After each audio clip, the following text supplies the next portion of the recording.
Continuamos o nosso programa de hoje. Dá tempo ainda de você participar. O secretário municipal de Planejamento, Frank Felizardo, está aqui com a gente conversando sobre os investimentos da prefeitura no município, a destinação do nosso dinheiro para investimentos no município. Você precisa lembrar sempre disso. O que se trata, a gente sempre fala, né, Vonúvio? E é daí que está o seu direito de cidadão de cobrar que sejam feitas as ações, que sejam investidas, inclusive prestadas contas para a população, porque se trata do nosso dinheiro ali investido pela prefeitura, a gestão que a população elegeu. Para você participar e justamente fazer sua cobrança, estão aí na tela. Você pode participar no Facebook, no nosso Twitter, Instagram, WhatsApp. Anota aí, se identifica e manda a sua mensagem. Este é o último bloco, então escreve rapidinho aí pra gente. Carol, tem informação agora de obra no município. O Museu Histórico Lauro da Escócia recebeu uma nova pintura externa como parte das obras de reforma. A previsão de entrega é para o mês de outubro. O projeto de modernização do Museu Histórico Lauro da Escócia passa por ajustes na parte interna e externa do prédio. A nova pintura resgata as cores originais do museu, inclusive segue uma padronização nacional. A reforma também contempla a acessibilidade com a instalação de um elevador e atende às exigências da legislação de combate a incêndio com a instalação de extintores e hidrantes. O museu está sendo todo revitalizado, né? Nós estamos já bastante avançados quanto à questão da recuperação, da revitalização. O que muda é que nós vamos entregar um equipamento literalmente todo atualizado, não é? Equipamento de cultura, equipamento que guarda a história do município de Mossoró, com a sua essência toda para a sociedade. Segundo o secretário de Cultura, Etevaldo Almeida, aqui também será construída uma pinacoteca instalada no primeiro andar do prédio. A Pinacoteca, nós estamos, nesse momento, sentando sobre o projeto de adequação do espaço físico, especialmente toda a pintura da parte superior já foi concluída, da parte interna. Nós estamos agora trabalhando na questão da estruturação dos móveis e dos equipamentos que vão se instalar para dar suporte a toda a exposição das obras de arte. O prédio onde funciona o Museu Lauro da Escócia já tem mais de 140 anos. Aqui já funcionou a antiga cadeia pública, a Câmara dos Vereadores e a Biblioteca Municipal. Agora, com a revitalização do espaço, o horário de visitação será ampliado também durante os finais de semana. Outras novidades também já estão sendo pensadas. Futuramente teremos música no museu, esse intercâmbio dos equipamentos. E o nosso museu ele estará aberto sábados e domingos. E um lindo projeto de arqueologia feito juntamente com professores e alunos da nossa Universidade do Estado do Rio Grande do Norte, UERN. A expectativa é a de que a obra de revitalização do museu seja entregue até o mês de outubro. No início de outubro, nós estamos com a previsão de entregar esse equipamento literalmente todo ajustado e pronto para a sociedade moçoroense. Que bom, então. É importante, sim, é importante que se estimule a visitação ao museu aqui. Eu espero que dessa vez eu visite o museu, viu, Vonúvio? Eu só fui lá uma vez na vida. Pois preciso voltar, preciso visitar de verdade o museu, porque também existia toda uma história de interdição de algumas partes que não podia visitar, que agora ele seja realmente revitalizado, que esteja bonitinho e que haja esse estímulo e essa divulgação, não só para os moçoroenses. Os moçoroenses também precisam visitar. Uma coisa que é pouco praticada é o turismo dentro da própria cidade. Às vezes as pessoas conhecem mais outras cidades do que a própria cidade. Aqui em Mossoró já existiu caminhada histórica para mostrar ali os prédios que ainda existem, que são poucos também.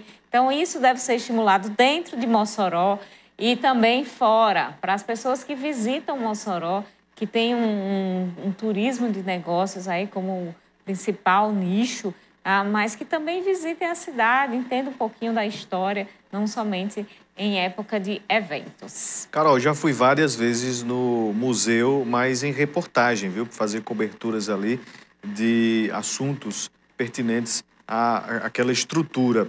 mas a gente nota, a gente recebe também muitos pedidos da população para a abertura deste tipo de equipamento aos sábados e domingos.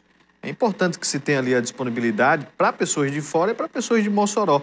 Não só o Museu Lauro da Escócia, mas também o Museu do Petróleo e outras estruturas aqui do município de Mossoró que possam funcionar também aos finais de semana, que é para ter aí essa possibilidade de turismo histórico, que também é muito importante. Exato. E agora a gente volta a conversar aqui. Ainda tem assunto para a gente falar com o secretário. Secretário, como é que a Prefeitura vai fazer esse cruzamento de informações? Eu creio que muitas pessoas vão contribuir com sugestões e como é depois que encerrar o prazo para os moçoroenses enviarem essas sugestões de orçamento, como é que a Prefeitura vai realizar este trabalho? Nós já iniciamos, na verdade. O primeiro momento, a gente já tem hoje uma catalogação de dados, a gente já tem uma prévia do orçamento e de PPA construído internamente pelas secretarias. E, à medida que as respostas do questionário vão aparecendo, ela já vai entrando em uma análise gráfica, onde a gente consegue identificar as prioridades definidas pela população e isso ela pode acontecer modificações ao longo do tempo. Mas a gente já tem uma leitura das informações e dos questionários que estão sendo respondidos. A nossa ideia, já no dia 20, como ele tem um sistema de analogia, ele é bem dinâmico, dia 20 a gente já tem a finalização das informações. Então, a contribuição externa através do questionário, ele se prolonga um pouquinho até o dia 20, mas à medida que as respostas vão acontecendo, elas já entram numa analogia, num cenário de análise, onde nós conseguimos fazer uma leitura rápida. A próxima semana é a semana de audiências públicas, onde nós vamos conversar com a Câmara Municipal e várias entidades que foram convidadas já essa semana para participar, quarta, quinta e sexta, manhã e tarde, vai ser todo de entrevistas, de discussões com entidades para essa construção do PPA e LOA e, ao final, a gente tem uma peça finalizada para apresentação à Câmara Municipal. Secretário, falando sobre o atual orçamento de Mossoró, como é que vocês estão desenvolvendo o município com uma peça fundamentada no ano passado? Como é que vocês estão conseguindo seguir com a administração municipal, tendo em vista que vocês não elaboraram o que está em vigência e qual é o planejamento para o orçamento de 22? Nós temos uma relativa dificuldade de gestão desse orçamento, primeiro por ele não ter sido planejado pela gestão, que isso é natural, a gente recebe o orçamento já pronto. Porém, existem muitas dificuldades, a gente percebe que várias ações que foram colocadas no orçamento, elas foram colocadas com recursos insuficientes. A gente tem situações onde você tem determinadas ações em natureza de despesas, por exemplo, de aluguel, que você não contempla o valor que já estava contratado para pagamento do aluguel ao longo dos 12 meses. Então, essas situações elas são corriqueiras, com pagamentos de vários outros prestadores de serviço, várias rubricas específicas. Em contrapartida, em outras, às vezes em algumas secretarias, em algumas ações, você vê um valor superestimado, em alguns subestimado, outros superestimado. E de uma maneira que a gente tem uma dinâmica de gestão desse orçamento extremamente complexa, mas nós estamos utilizando uma análise orçamentária inteligente, tentando fazer a cada dia, a cada semana, uma analogia do comportamento de receitas e despesas do município para que a gente consiga finalizar o ano de 2021 de forma tranquila, sem atropelos.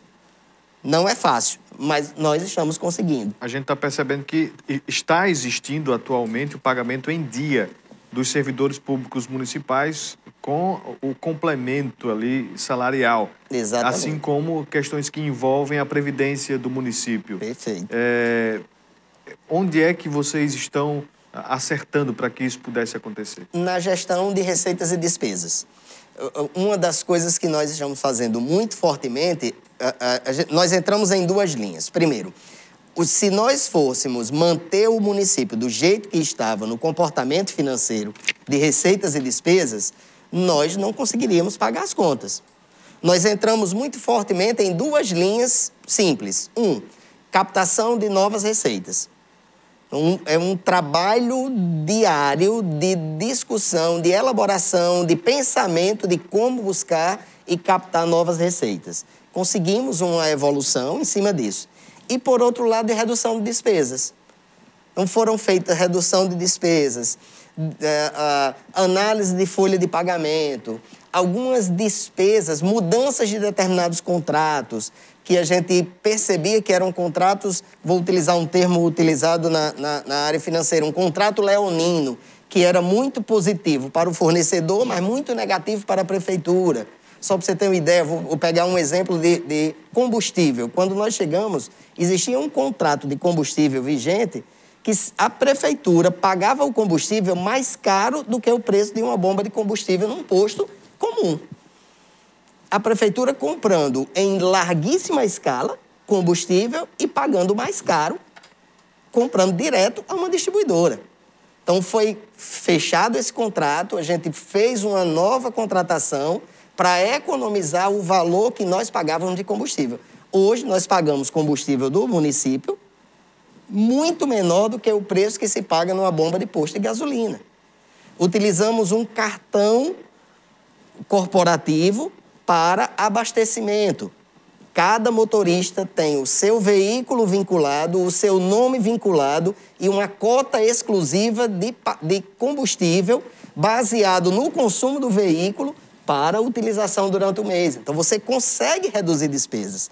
Nessa maleabilidade de gestão financeira, a gente está conseguindo pagar folha em dia, pagar Previ em dia e colocar os atrasados de folha de pagamento em dia. Estado de calamidade financeira. Vai até quando, secretário? A nossa ideia é que a gente consiga sair o quanto antes. Ainda hoje eu não tenho conforto financeiro no município para dizer vamos acabar com essa calamidade financeira. Nós precisamos ainda... É um trabalho que ele acontece a cada dia. Essa gestão financeira que eu estava colocando para vocês, de análise de receitas e despesas, a cada dia é feita uma analogia o que precisa se empenhar, o que precisa se pagar, o que precisa se liquidar. E vale salientar que muitas das contas do passado, elas pesam no ombro da prefeitura. Porque são contas de curto prazo que nós temos que cumprir. A calamidade dá o quê de possibilidades ao Executivo Municipal dentro desta questão? A gente tomar algumas decisões, tipo, nós, pela calamidade financeira, suspendemos concessão de horas extras, plantões, que não são estritamente necessários. A gente consegue suspender algumas despesas que a gente entende que são acessórias para que nos dê conforto para a gestão do estritamente necessário. Eu não posso pensar no desejável. Eu tenho que pensar e trabalhar no estritamente necessário. É tanto que folha de pagamento foi decidido como algo prioritário. É prioridade zero, folha de pagamento. Todos os olhares primeiro se voltam à folha de pagamento para que a gente possa ir cumprindo as outras despesas do município. E nós estamos conseguindo folha de pagamento, impostos, encargos sociais, todos os encargos da prefeitura estão em dia. E em relação a contratos sem licitação, que o estado de calamidade financeira permite dar margem, não daria margem a uma falta de transparência e uma falta daquele processo burocrático justamente que dá mais informações à população, que deixa a compra mais segura, supostamente? A princípio, Carol, está se utilizando isso como última necessidade. Nós estamos, inclusive, com vários processos de licitação em andamento. Então, Quais estão sendo feitos? Aqueles que não têm condições, tipo, eu tenho que cancelar um contrato hoje, mas eu não posso parar o serviço. Eu estou cancelando esse contrato porque ele é ruim para a prefeitura. Eu tenho que fazer um outro. A gente entra nessa possibilidade de dispensa, de licitação, quando possível legalmente. Tá? Então, ele nos dá essa flexibilidade, mas só entrando nessas linhas de estrita necessidade. Dentro do que o município conseguiu investir, arrecadou e efetivamente gastou, apenas 1,51% foi de investimentos no município. Quando que vai ser possível aumentar este nível de investimento aqui em Mossoró? Eu tenho muita expectativa que 2022 será um ano completamente diferente. Nessa linha que nós estamos trabalhando, nós estamos entrando numa possibilidade de recuperação de uma série de receitas que o município deixou de receber, ligados a ICMS, recuperações de PASEP, algumas análises de royalties. Então, são receitas que o município tinha muita potencialidade para receber e nós deixamos de receber. Então, nós estamos entrando nessas análises, nessas minúcias, e o resultado direto, ele vai começar a aparecer mais fortemente final do ano, início de 2022. E aí nos dá uma possibilidade de ter um maior poder de investimento no município. A gente tem aqui a participação do João, diretor da UPA do BH, parabenizando o secretário, muito atuante na pasta de planejamento. Muito obrigada pela audiência, João, e toda a equipe da UPA do BH. Temos também aqui Ele não se identificou. Está aqui parabenizando o secretário pela seriedade no trabalho que desempenha por Mossoró. Nós temos também aqui a participação deixa eu ver também se ele se identificou, o Ranieri Fernandes. Ele gostaria de saber por que, quando existe um planejamento na prefeitura sobre calçamento, ele nunca é concluído. Ele diz uma que foi calculada só metade, já faz 200 dias da nova gestão e ainda está parada no bairro Monsenhor Américo Simonetti. Ele manda até umas fotografias aqui, viu, secretário? E ele diz, nessa rua onde tem calçamento foram trocadas lâmpadas, mas a outra metade não. E onde não foi concluído também o calçamento e nem trocadas as lâmpadas, alguns estão apagados. Algumas vezes o próprio investimento em determinada rua, ele é feito dentro de um valor orçamentário, dentro de um valor financeiro que você tem, e naquele investimento em um determinado momento, de repente você não consegue calçar a rua inteira, você tem que ir fazendo por etapas. Eu não sei especificamente se foi esse caso, né? Porque isso aí não é de agora, isso já vem de antes. Hoje a gente tem sempre feito um planejamento, vamos fazer o calçamento, a gente faz pensando na totalidade e não aos pedaços para evitar esse tipo de problema. Nós temos aqui a participação da Aline, não é diretamente com planejamento, mas eu vou registrar aqui a participação dela e se o senhor souber responder alguma coisa, fique à vontade. Okay. Ela gostaria de saber quando a prefeitura vai pagar rescisão de contrato dos professores temporários. Até agora não recebemos e não assinamos o término do contrato. Não consigo dizer ainda, né? Não consigo responder. Eu sei que vários estudos estão sendo feitos na educação para situações financeiras diversas. Esse é um deles. Secretário Frank Felizardo, secretário de Planejamento de Mossoró, muito obrigada pela presença no cenário político de hoje. Obrigado, Carol. Obrigado, Vanúvio. Satisfação estar aqui com vocês. Seja sempre bem-vindo, secretário. A você de casa, muito obrigado pela audiência. Boa noite, até amanhã. Muito obrigada pela audiência. Amanhã a gente se encontra às 7h25 da noite ao vivo aqui na TCM. Até lá.